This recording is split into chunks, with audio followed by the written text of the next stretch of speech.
We bought the Taproot filly out of Tisn't She Beautiful and will be trained by Todd Fletcher.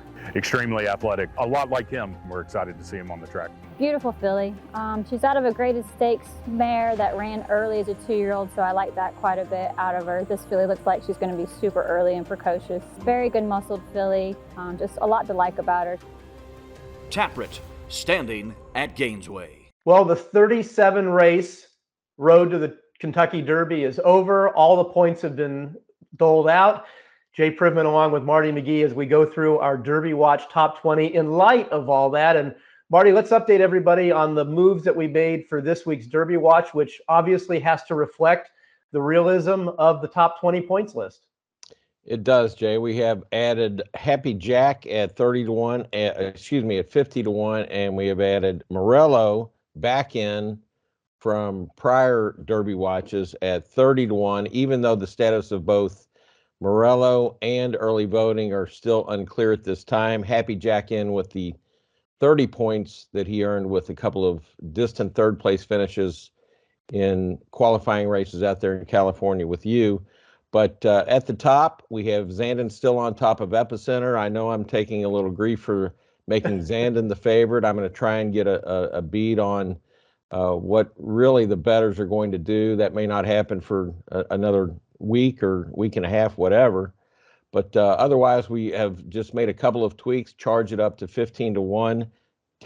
Tawny Port, who won the Lexington, which we're going to show here momentarily, down from 50 to 1 to 20 to 1 off that big win in the Lexington. But otherwise, pretty much staying the same with 4 to 1, 5 to 1 on through the 15s, 420s, 430s, and 320s, 430s, and 450s. Your turn to talk, Jay.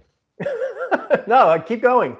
So the Lexington Stakes was the final race of the series. As Marty mentioned, Tawny Port won it, and that's why his odds dropped so much on his line from 50 down to 20. Let's take a look at this race. And Marty, this was a race with only 20 points to the winner, that being Tawny Port. But I thought it was significant, at least for Tawny Port.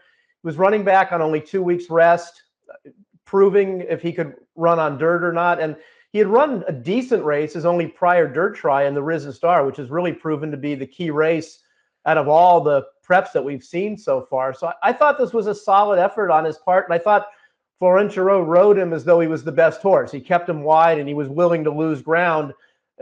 And obviously that didn't really matter to him because he rode him like he thought he was the best horse, and he was. For some reason, this really reminded me of the Owendale race in the Lexington 3 years ago, where both Florent Giroux and Brad Cox teamed to win with very much a similar move, Jay, where Tawny Port, like Owendale, came storming down the middle of the track and proved clearly best. And as you mentioned, it did kind of validate further validated the Risen Star and the depth of the quality of that race, and the fact that this horse can't handle the dirt. So that's why we moved him down into one of the contender spots, more or less, at 20 to 1 from his bigger odds. And now Brad Cox has 3 contenders for this year's Derby, the reigning Derby champion trainer, Brad Cox, that is, with both Zozos and Cyberknife, too. Right. Also exiting this race and trying to get into the Derby Watch Top 20 are In Due Time and Ethereal Road, and that's the order in which they are currently ranked on the points list. Right now, both are on the outside looking in, but there's a way in potentially for at least one of them, if not both, Marty, owing to the uncertain status that you alluded to earlier on of both early voting and Morello, and we'll see how that all plays out over the next week. But that said, just give me your quick thoughts, having been there in person, of how In Due Time and Ethereal Road performed in the Lexington. Well, Kelly Breen said afterward he had a fairly lengthy discussion with Paco Lopez, the jockey for In Due Time, and he came back saying that Paco said he didn't think the colt handled the track so well. And so then even as of Monday, Kelly was still on the fence whether or not they even wanted to run. So, I mean, it could be that we might get even farther down the list, Jay, with a horse named Rich Strike.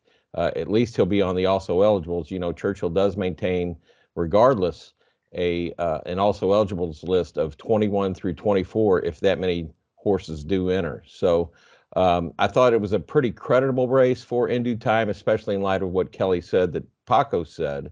But bottom line is they still haven't decided on the Derby, may wait for the Preakness. Kelly does think that In Due Time is a top horse who belongs with this kind of company. And In Due Time, very fortunate to even be in this position. He earned 20 points in the Fountain of Youth. Paco Lopez was suspended for 14 racing days for his ride in that race, but the Gulfstream stewards did not disqualify him for causing the accident in that race, so he retained the 20 points. Without those points, he wouldn't even be in this position right now. They wouldn't even have a chance to even contemplate running in the Kentucky Derby. But we'll see how all this plays out over the next week, which is the next time that Marty and I will be back with you to update our Derby Watch Top 20. And then entries and posts are drawn for the Kentucky Derby on Monday, May the 2nd. And for a complete overview of the points list, who's in, who's out, who might drop out of the top 20, and who that could impact, check out my Derby Watch feature for this week at DRF.com. That's all we've got for this week. Marty and I will be back next week. For Marty McGee, I'm Jay Privman. Thanks for watching.